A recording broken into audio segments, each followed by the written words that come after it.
جب اسے امام مظلوم حسین علیہ السلام کی شہادت کی خبر ملی تو پتھر پر اپنے سر کو مارنے لگا اور اس قدر زخمی ہوا کہ خون سے لہو لہان ہو کر بے ہوش ہو گیا۔ وہ اس وقت قید میں تھا۔ وہ افسوس کرنے لگا کہ اپنے امام کی مدد کے لیے کربلا نہ پہنچ سکا۔ اس نے یہ قسم کھائی کہ جس دن بھی وہ قید سے رہا ہو کر باہر نکلے گا، بحکم خدا تمام قاتلین حسین اور یزیدیوں کو اس طرح قتل کرے گا کہ لوگوں کو بخت نصر کا قتل یاد آ جائے گا۔ یہ شخص کون تھا؟ امام حسین سے اس کا کیا تعلق تھا اور اس نے یزیدیوں کو کیوں قتل عام کیا تھا؟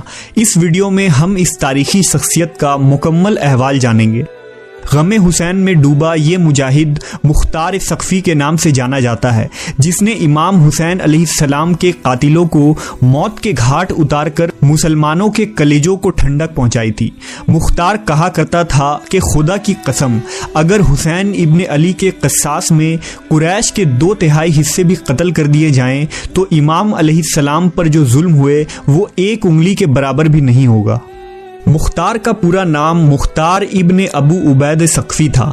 ان کے والد ابو عبیدہ نبی صلی اللہ علیہ وسلم کے جلیل القدر اصحاب میں شامل تھے اور حضرت عمر کے دور میں جنگ قادسیہ میں جہاد کرتے ہوئے میدان جنگ میں شہید ہوئے تھے۔ مختار کا تعلق عرب کے مشہور و معروف قبیلہ بنو ثقیف سے تھا۔ ابن اسیر نے مختار کو صحابہ میں شامل کیا ہے، جبکہ اکثر مورخین نے اسے تابعین قرار دیا ہے۔ مختار کو لوگ کیسان کہا کرتے تھے۔ روایتوں کے مطابق امام علی علیہ السلام نے ایک دفعہ مختار کو اپنے زانوں پر بٹھایا اور اسے کیس کہا تھا، تب سے لوگ اسے کیسان کہا کرتے تھے۔ بچپن سے ہی مختار کو میدان جنگ میں جانے کا بہت شوق تھا۔ جب مختار 13 سال کا تھا اس وقت مسلمانوں اور فارسیوں کے درمیان جنگ قادسیہ لڑی گئی تھی۔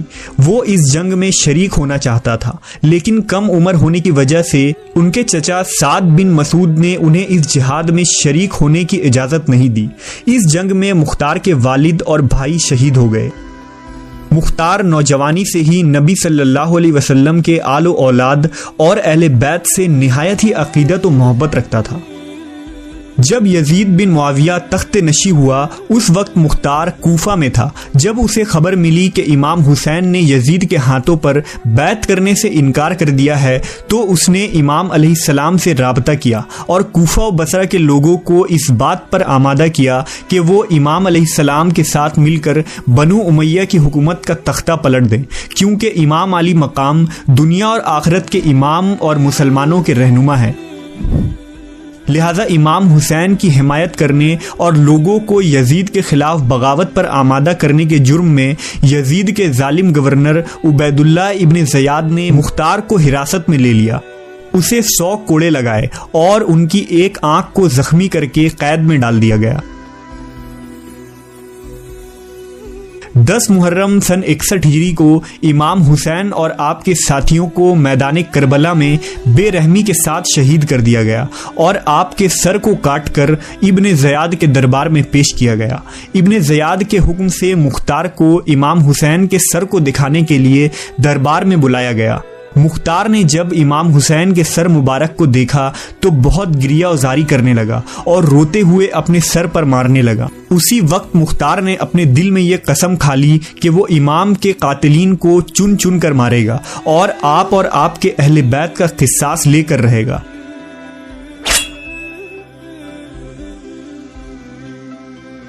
کچھ دنوں بعد ابن زیاد نے مختار کو قید سے رہا کر دیا اور اسے حکم دیا کہ وہ کوفہ سے باہر چلا جائے۔ مختار سقفی نے کوفہ کو خیر آباد کہا اور اپنے سینے میں دہکتے ہوئے بدلے کی آگ کو لے کر طائف چلا گیا۔ مختار نے بہت صبر اور حکمت سے کام لیا۔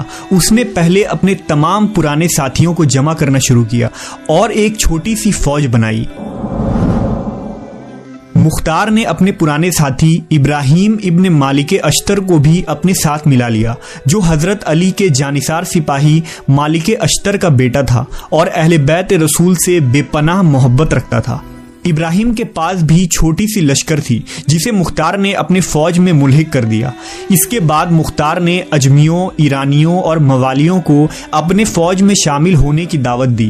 یہ لوگ دراصل بنو امیہ کے ظلم اور عربی و اجمی تفریق سے پریشان تھے، لہٰذا وہ اجمی اور موالی جو اہل بیت رسول کے شیعہ تھے مختار کے ساتھ ہو گئے۔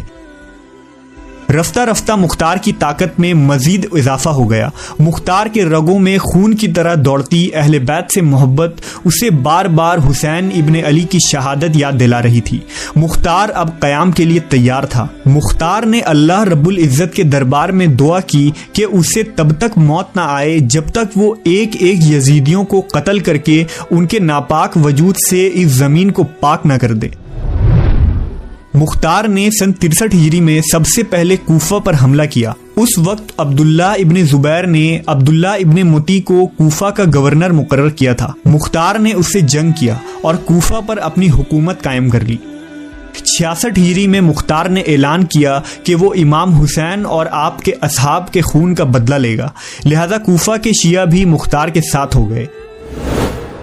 امیر مختار ثقفی نے اپنے دربار میں ایک شخص کو مقرر کیا تھا جس نے ان لوگوں کی ایک لسٹ بنائی جو میدان کربلا میں یزیدی لشکر میں شامل تھے اور جنہوں نے امام علی مقام کے قافلے پر حملہ کر کے انہیں شہید کیا تھا۔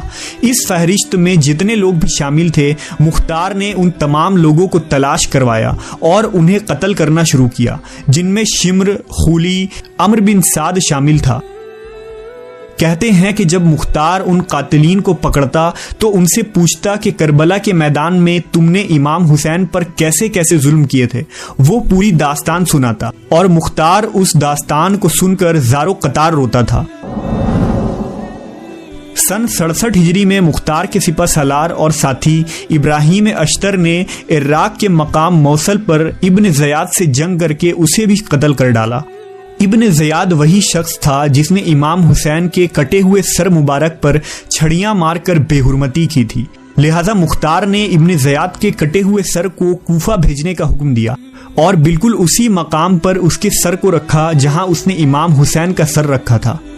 ترمذی شریف کے روایت کے مطابق جب ابن زیاد کے سر کو کوفہ کی مسجد میں رکھا گیا تو ایک سانپ ظاہر ہوا اور اس کے ناک کے ایک نتھوں میں داخل ہو کر دوسرے سوراخ سے نکل گیا۔ اس طرح اس سانپ نے 3 دفعہ یہ عمل کیا اور وہاں سے چلا گیا۔ یہ عبرتناک منظر کو اہل کوفہ نے اپنے آنکھوں سے دیکھا۔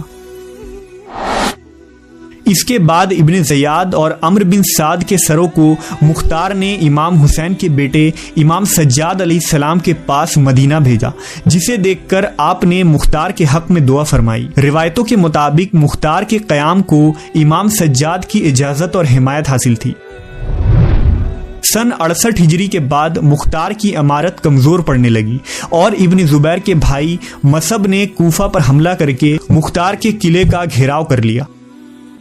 اس آخری لمحے میں مختار نے غسل کی، عطر لگائی اور نماز ادا کرنے کے بعد بارگاہ الہی میں شکر بجا لایا کہ اسے اللہ نے اتنی مہلت دے دی کہ اس نے تمام قاتلین حسین کو جہنم واصل کر دیا۔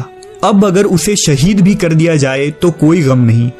یہ کہہ کر وہ قلعے سے باہر آیا اور مصعب کی فوج سے لڑتا ہوا شہید ہو گیا۔ تاریخ میں مختار کی شخصیت کو بنو امیہ اور نازبیوں نے بہت بدنام کرنے کی کوشش کی، لیکن مختار آج ہر محب حسین کے لیے ہیرو ہے، غم حسین سے زخمی دلوں کی ٹھنڈک ہے، اور مختار کے چاہنے والے آج تک اس سے شدید عقیدت و محبت رکھتے ہیں جو قاتلین حسین پر موت بن کر گرا۔